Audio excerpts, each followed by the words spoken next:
পিঠেগুলো দেখেন কত সুন্দরভাবে ফুলছে।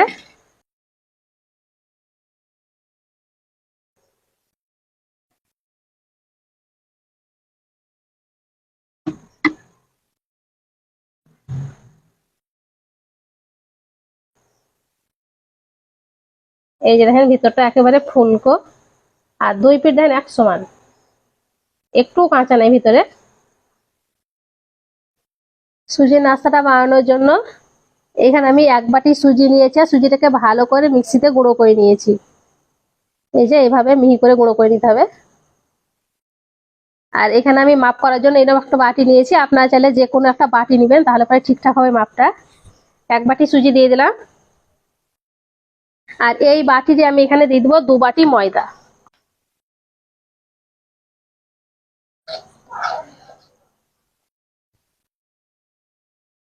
আর এই বাটি দিয়ে আমি 1 বাটি দিয়ে দেবো চিনি।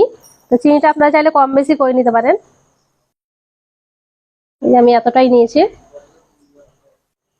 এবার দিয়ে দিচ্ছি একটু লবণ।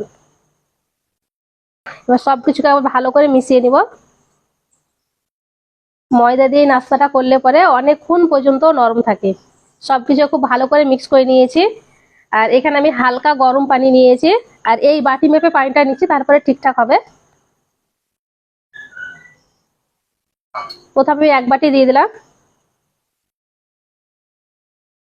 আরো 1 বাটি মেপে নিয়ে নিলাম। হাত দিয়েও এভাবে করে মিশিয়ে নেব।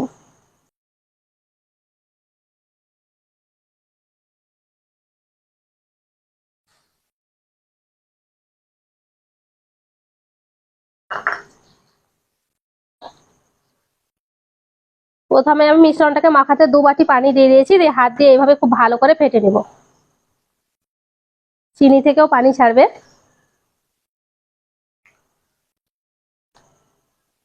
এইভাবে মিশ্রণটাকে আমি একটুখানি মেখে নিয়েছি। এবার আমি ঢাকা দিয়ে এটাকে রেস্টে রেখে দিচ্ছি 20 মিনিটের জন্য। 20 মিনিট পর আমি এটাকে দেখাবো, মানে সুজিতে অনেক পানি টানে, তখন আরেকটু পানি দিয়ে দেবো। এখন আপনাদের 20 মিনিট পর দেখাচ্ছি। এই যে দেখেন আগের থেকে অনেকটা ঘন হয়ে গেছে, সুজিটা ফুলে গেছে, তার জন্য ঘন হয়ে গেছে। তো এই মিশ্রণের মধ্যে আমি আরো হাফ বাটি পানি দিয়ে দিচ্ছি, আবারও খুব ভালো করে মিশিয়ে নেব। হাফ বাটি পানি দিয়ে মিশ্রণটাকে ভালো করে ঘুলে নিয়েছি। আর এই মিশ্রণটা ঘুলতে আমার টোটাল পানি লেগেছে, এই বাটির 2 বাটি আর হাফ বাটি, টোটাল 2.5 বাটি পানি লেগেছে। আর মিশ্রণটা দেখেন এইরকম হবে। এইভাবে ফেলছি তো সঙ্গে সঙ্গে মিশে যাচ্ছে না, একটু থাকছে তারপরে মিশছে। নাস্তাটা বানানোর জন্য চুলোতে কড়াইটা বসিয়ে দিলাম। কড়াই এবার দিয়ে দিচ্ছি তেল।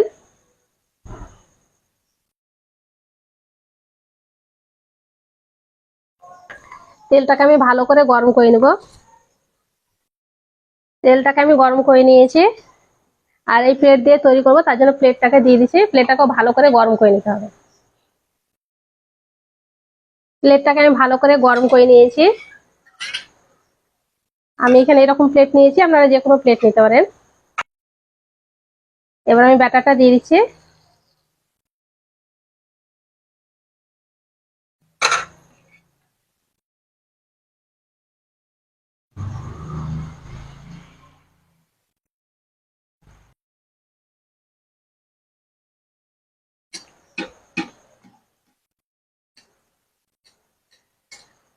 পিঠেগুলো দেখেন কত সুন্দরভাবে ফুলছে।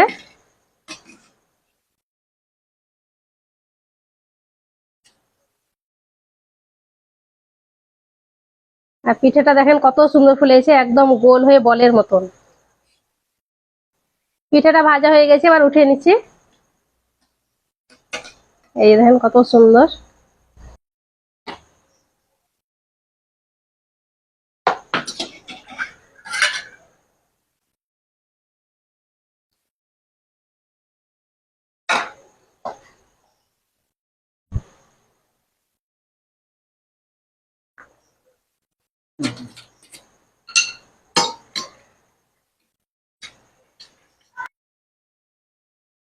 আর পিঠেগুলো ভাজতে খুব বেশি টাইম লাগে না, দেওয়ার সঙ্গে সঙ্গে হয়ে যায়। এই যে দেখেন কত সুন্দরভাবে ফুলে গেল।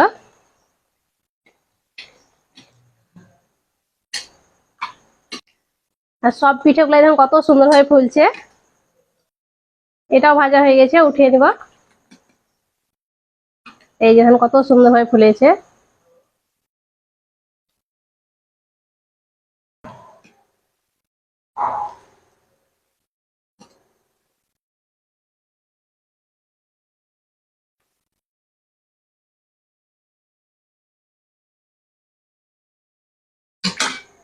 সব পিঠাগুলো আমি ভেজে নিয়েছি।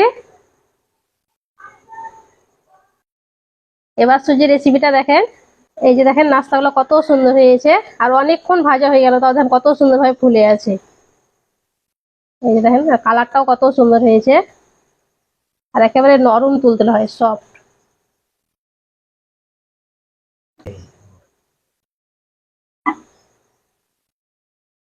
ম্যাজিকের মতো ফুলে যাচ্ছে।